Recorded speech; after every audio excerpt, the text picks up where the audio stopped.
అందరికీ నమస్కారం అండి. నా పేరు జ్ఞానేంద్ర నాయుడు. నేను ఈ వీడియో చేయడానికి ముఖ్య కారణం ఏంటంటే భోగాపురం ఇంటర్నేషనల్ ఎయిర్పోర్ట్ మనం చూస్తూనే ఉన్నాం. పనులు శరవేగంగా జరిగినాయి. అలాగే ఆగస్టు 1వ తారీఖు అది ఓపెనింగ్ పెట్టుకున్నారు. మన ప్రధానమంత్రి మోడీ గారు కూడా రావడం అయితే జరుగుతుంది. సో నేను ఇప్పుడు మాట్లాడాల్సిన అంశం ఏంటంటే విశాఖపట్నం ఎయిర్పోర్ట్ అనేది 16వ తారీఖు మూతపడిన ఉంది. అది మీ అందరికీ తెలిసిందే. సో భోగాపురం ఇంటర్నేషనల్ ఎయిర్పోర్ట్ ఏదైతే మన భోగాపురంలో రావడం అనేది చాలా సంతోషకరమైన విషయం. నేను ఇప్పుడు మాట్లాడబోయే అంశం కూడా భోగాపురానికి సంబంధించిందే. ఇప్పుడు భోగాపురం ఇంటర్నేషనల్ ఎయిర్పోర్ట్లో పనిచేసే ఉద్యోగులు అవ్వచ్చు, అలాగే గ్రౌండ్ స్టాఫ్ అవ్వచ్చు. సో ఏదైనా కూడా ఒక భోగాపురం వరకే కాదు, చుట్టుపక్కల భోగాపురం ఆనుకునే 3 జిల్లాలు శ్రీకాకుళం, విజయనగరం, విశాఖపట్నం, ఈ 3 జిల్లాల్లో కూడా వెనుకబడిన జిల్లా చాలా వరకు మనం నెట్లో చూసుకుంటే కనుక శ్రీకాకుళం జిల్లానే. నెట్వర్క్ అవసరం లేదు. సో ఎందుకని శ్రీకాకుళం అని అనుకుంటే కనుక మనం శ్రీకాకుళంలో ఎక్కువగా మనం మాడుకునేది లిమిటెడ్ ఇండస్ట్రీస్ అండి. చాలా పరిమితిలో ఉంటాయి ఇండస్ట్రీస్. సో వేల మీద లెక్కెట్టు చెప్పొచ్చు, 4-5 ఉంటాయి, అంతకుమించి ఇంకా లేదు. దానివల్ల చాలామంది మైగ్రేషన్ అయిపోతున్నారు. మైగ్రేషన్ అంటే ఇన్ ద సెన్స్ ఎక్కువ శాతంలో వలసలు అనే వాళ్ళు వలస వెళ్ళిపోతున్నారు. Agriculture dependent economy. మన రైతులు బాగా పండిస్తే కానీ మన ఎకానమీ అనేది పై స్థాయికి రాదు. ఎక్కువగా అగ్రికల్చర్ ల్యాండ్ మనకు ఉంటుంది కాబట్టి అగ్రికల్చర్ డిపెండెంట్ ఎకానమీ అనేది మనకి చూస్తుంటాం. అలాగే తర్వాత విజయనగరంలో కూడా చాలా ఎక్కువ వరకు ఉందండి అన్ఎంప్లాయ్మెంట్, చాలా ఎక్కువ శాతంలో ఉంది. ఎందుకంటే ల్యాక్ ఆఫ్ లార్జ్ ఇండస్ట్రీస్, అలాగే పెద్ద పెద్ద పరిశ్రమలు లేకపోవటం, అలాగే డిపెండెన్స్ ఆన్ గవర్నమెంట్ జాబ్స్. ప్రతి ఒక్కరూ కూడా గవర్నమెంట్ జాబ్స్ మీద డిపెండ్ అవ్వటం. ఎప్పుడు వస్తాయా గవర్నమెంట్ నోటిఫికేషన్లు, ఎప్పుడు వస్తాయి గవర్నమెంట్ నోటిఫికేషన్స్ చూస్తూ మనం అలాగా ఇంకా కళ్ళు కాయలు కాసే పరిస్థితి వచ్చింది. సో అది వచ్చి ఎప్పుడు వస్తుందో ఏంటో అనేది ఎవరికి తెలియదు.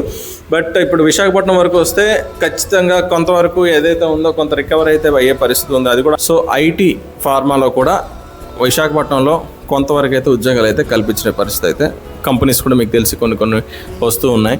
సో అటువంటి పరిస్థితుల్లో విశాఖపట్నం పర్వాలేదండి. కానీ ఖచ్చితంగా మనం విశాఖపట్నం కాకుండా ఖచ్చితంగా మనం శ్రీకాకుళం, మన విజయనగరం, ఖచ్చితంగా భోగాపురంలో ఉండే ఎయిర్పోర్ట్స్లో మాత్రం మన శ్రీకాకుళం, విజయనగరం, విశాఖపట్నం అయిన వారే అయి ఉండాలి.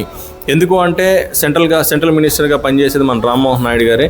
అలాగే ఆయన చేతిలో ఖచ్చితంగా ఉద్యోగాల తరహా ఏదైతే ఈ జిఎంఆర్ ఎయిర్పోర్ట్ వాళ్ళు జిఎంఆర్ కాంట్రాక్ట్ అది తీసుకొని మనం ఇప్పటిదాకా ఈ రిక్రూట్మెంట్ అనేది వాళ్ళ చేతిలో ఉంటుందో, సో వాళ్ళు కూడా మనకు తెలిసిన వాళ్ళే కాబట్టి ఖచ్చితంగా రిక్రూట్మెంట్ అనేది చేయాలి. ప్రయారిటీ ప్రిఫరెన్స్ అనేది మా 3 జిల్లాలకే ఇవ్వాలి అని ఒక యువకుడిగా, ఒక నిరుద్యోగిగా నేను మాట్లాడే పరిస్థితి ఉంది కాబట్టి నేను ఇక్కడి నుంచి మాట్లాడుతున్నాను. ఖచ్చితంగా ఈ అవకాశం మాకు కల్పిస్తే ఎయిర్పోర్ట్ వచ్చినందుకే కాదు, ఎయిర్పోర్ట్లో మన వాళ్ళు, మన అన్నదమ్ములు, మన ఊరివాడు, మన తెలిసిన వాళ్ళు అందులో ఉద్యోగం చేస్తున్నారంటే మేము ఇంకా సంతోషిస్తాం అనేది మేము బలంగా గట్టిగా చెప్పగలుగుతున్నాం. సో రేపు ఎయిర్పోర్ట్ ఓపెనింగ్ ఏదైతే ఉందో అదే టైంలో మన తోచిన వాళ్ళు, మన పెద్దవాళ్ళకి ఖచ్చితంగా ఈ విషయం అయితే చేర్చాలి. ఏదైతే నిరుద్యోగ యువత ఏదైతే ఉందో అది ఖచ్చితంగా అది నిర్మూలించాలి అని అంటే ప్రస్తుతానికి ఎయిర్పోర్ట్ వచ్చింది. అలాగే ఎయిర్పోర్ట్లో ఉన్న వాళ్ళు కూడా మన వాళ్ళు అయి ఉండాలి, చేసే పని వాళ్ళు కూడా మన వాళ్ళు అయి ఉండాలి. నిరుద్యోగం అనేది ఇక్కడ నుంచి మనం అంతం చేయాలి. ప్రతి యువత ఏదైతే ఉందో దీన్ని గట్టిగా దృష్టిలో పెట్టుకొని ఇందులో పనిచేసే ప్రతి ఉద్యోగి కూడా మనవాడై ఉండాలి, మన 3 జిల్లాల వాడై ఉండాలి అని మనం బలంగా కోరుకుంటే ఇది ఖచ్చితంగా మనం ముందుకు తీసుకెళ్ళగలిగి మనం దీన్ని జయప్రదం చేయగలుగుతాం. సో అవసరమైతే సెంట్రల్ మినిస్టర్ గారిని కలుస్తాం, అవసరమైతే ముఖ్యమంత్రి గారి దృష్టిలో తీసుకెళ్తాం. సో ఏ ఊర్లో అయినా కూడా ఎటువంటి పరిస్థితుల్లో అయినా కూడా అక్కడ ఒక పరిశ్రమ వచ్చింది అంటే దానికి ఒక సెట్ ఆఫ్ గైడ్లైన్స్ ఉంటాయి. అక్కడికి ఒక పరిశ్రమ వస్తే ఆ చుట్టుపక్కల ఉన్న వాళ్ళకి మనం ఖచ్చితంగా అక్కడ మ్యాన్ పవర్ అనేది వాళ్ళకి అవకాశం కల్పించగలగాలి. కనీసం మనం భోగాపురంలో నిరుద్యోగుల కోసం, భోగాపురంలో ఉద్యోగ అవకాశాల కోసం ఏ నాయకుడు కాదు కదా, ఏ మనిషి కూడా మాట్లాడే పరిస్థితి ఇప్పుడు దాకా లేదు. సో ఎయిర్పోర్ట్ వచ్చింది, సంతోషిస్తున్నాం.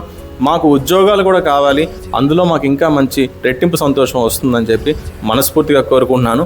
దయచేసి మీ దృష్టిలో ఇది పెట్టుకొని ఇది ఖచ్చితంగా విజయవంతం చేస్తారని కోరుకుంటున్నాను. Thank you.